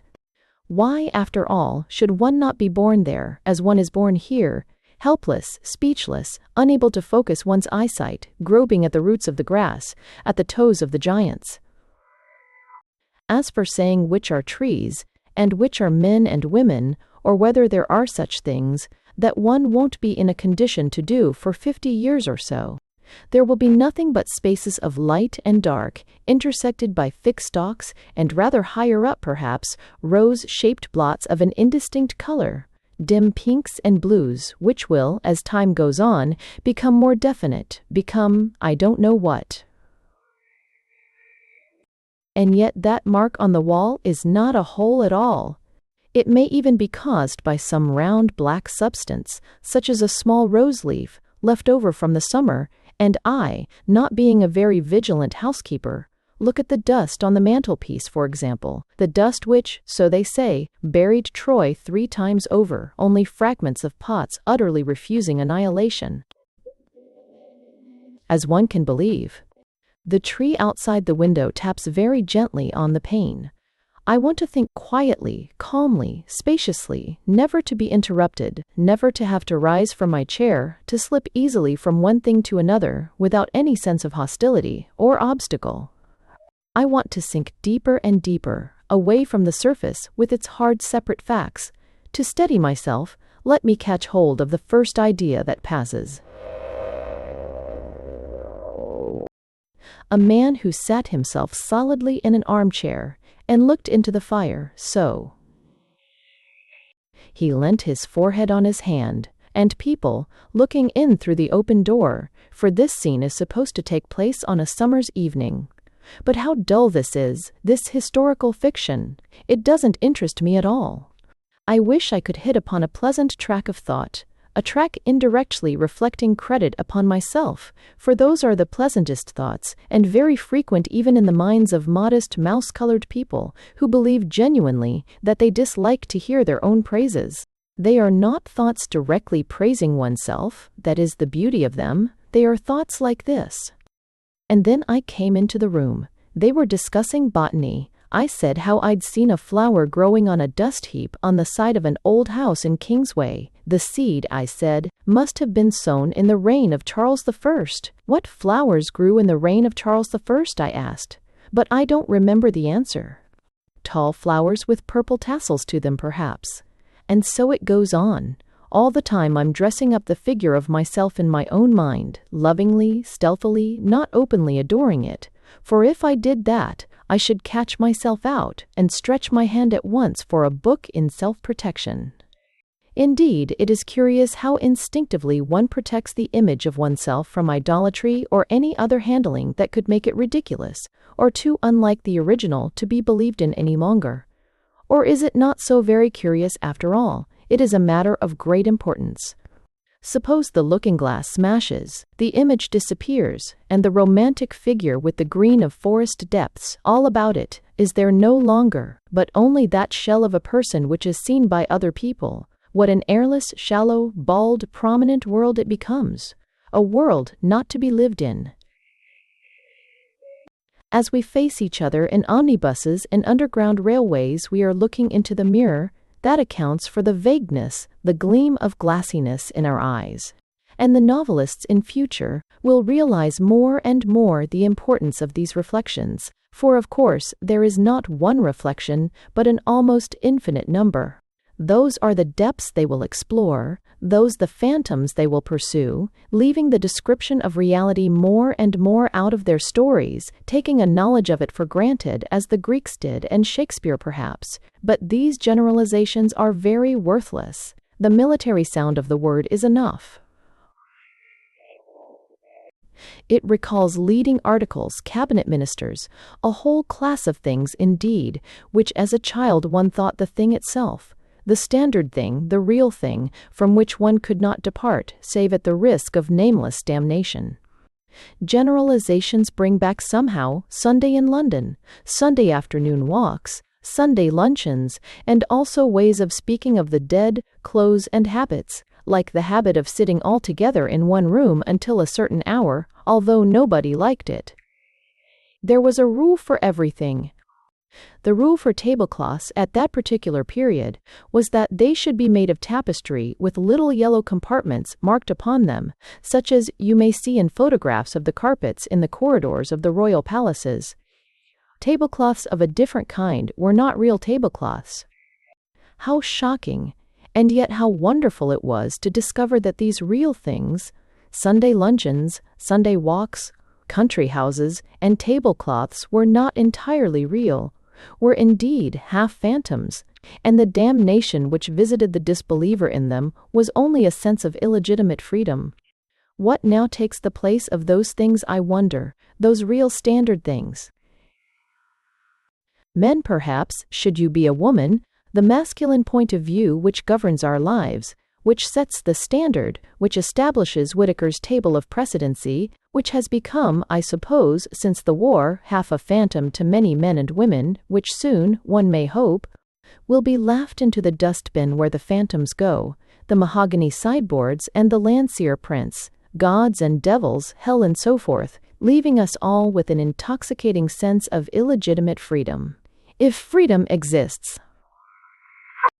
In certain lights that mark on the wall seems actually to project from the wall, nor is it entirely circular, contentional, CSTA, all spe. I cannot be sure, but it seems to cast a perceptible shadow, suggesting that if I ran my finger down that strip of the wall, it would, at a certain point, mount and descend a small tumulus, a smooth tumulus like those barrows on the South Downs, which are, they say, either tombs or camps. Of the two, I should prefer them to be tombs, desiring melancholy like most English people, and finding it natural at the end of a walk to think of the bones stretched beneath the turf. What sort of a man is an antiquary, I wonder? Retired colonels for the most part, I dare say, leading parties of aged laborers to the top here, examining clods of earth and stone, and getting into correspondence with the neighboring clergy, which, being opened at breakfast time, gives them a feeling of importance, sure. And the comparison of arrowheads necessitates cross-country journeys to the county towns, an agreeable necessity both to them and to their elderly wives, who wish to make plum jam or to clean out the study, and have every reason for keeping that great question of the camp or the tomb in perpetual suspension, while the colonel himself feels agreeably philosophic in accumulating evidence on both sides of the question. It is true that he does finally incline to believe in the camp, and, being opposed, indites a pamphlet which he is about to read at the quarterly meeting of the local society, when a stroke lays him low, and his last conscious thoughts are not of wife or child, but of the camp and that arrowhead there, which is now in the case at the local museum, together with the foot of a Chinese murderess, a handful of Elizabethan nails, a great many Tudor clay pipes, a piece of Roman pottery, and the wineglass that Nelson drank out of, proving I really don't know what. No, nothing is proved, nothing is known, and if I were to get up at this very moment and ascertain that the mark on the wall is really, what shall we say?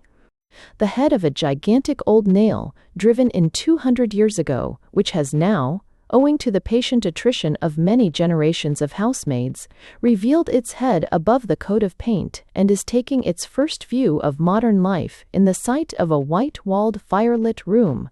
What should I gain? Matter for further speculation? I can think sitting still as well as standing up. And what is knowledge? What are our learned men save the descendants of witches and hermits who crouched in caves and in woods brewing herbs, interrogating shrew mice, and writing down the language of the stars? And the less we honor them as our superstitions dwindle, and our respect for beauty and health of mind increases. One could imagine a very pleasant world. A quiet, spacious world, with the flowers so red and blue in the open fields, a world without professors or specialists or housekeepers with the profiles of policemen, a world which one could slice with one's thought as a fish slices the water with his fin, grazing the stems of the water lilies, hanging suspended over nests of white sea eggs. How peaceful it is down here, rooted in the center of the world and gazing up through the gray waters with their sudden gleams of light and their reflections. If it were not for Whitaker's Almanac. I must jump up and see for myself what that mark on the wall really is. A nail, a rose leaf, a crack in the wood? Here is nature once more at her old game of self-preservation. This train of thought, she perceives, is threatening mere waste of energy, even some collision with reality, for who will ever be able to lift a finger against Whitaker's table of precedency? The Archbishop of Canterbury is followed by the Lord High Chancellor. The Lord High Chancellor is followed by the Archbishop of York. Everybody follows somebody, such is the philosophy of Whitaker, and the great thing is to know who follows whom. Whitaker knows, and let that, so nature counsels, comfort you instead of enraging you, and if you can't be comforted, if you must shatter this hour of peace, think of the mark on the wall. I understand nature's game, her prompting to take action as a way of ending any thought that threatens to excite or to pain. Hence, I suppose, comes our slight contempt for men of action, men, we assume, who don't think. Still, there's no harm in putting a full stop to one's disagreeable thoughts by looking at a mark on the wall. Indeed, now that I have fixed my eyes upon it, I feel that I have grasped a plank in the sea. I feel a satisfying sense of reality which at once turns the two archbishops and the Lord High Chancellor to the shadows of shades. Here is something definite, something real. Thus, waking from a midnight dream of horror, one hastily turns on the light and lies quiescent, worshipping the chest of drawers, worshipping solidity, worshipping reality, worshipping the impersonal world which is a proof of some existence other than ours. That is what one wants to be sure of. Wood is a pleasant thing to think about. It comes from a tree, and trees grow, and we don't know how they grow.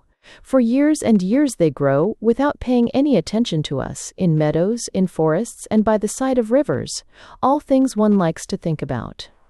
The cows swish their tails beneath them on hot afternoons.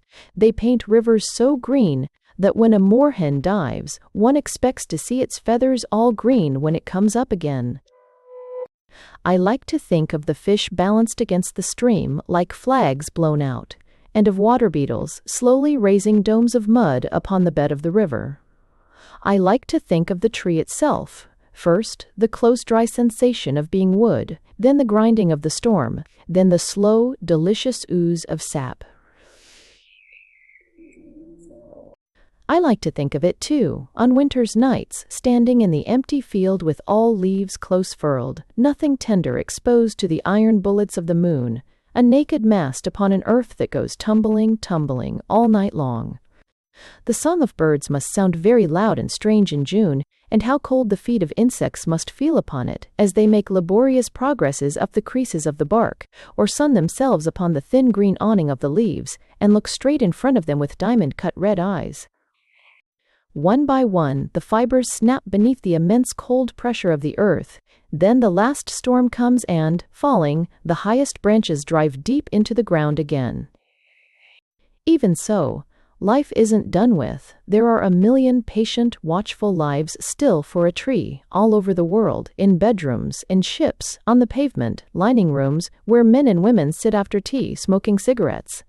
It is full of peaceful thoughts, happy thoughts, this tree.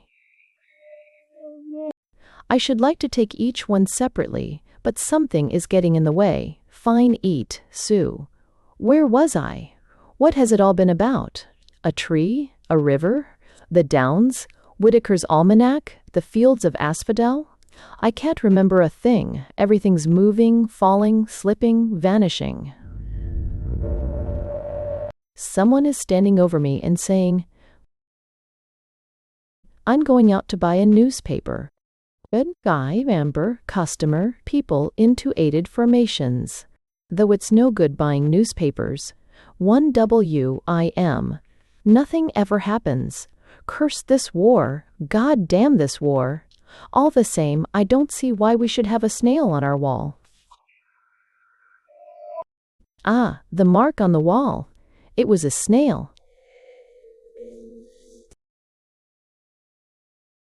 Thanks for listening to Monday or Tuesday by Virginia Woolf.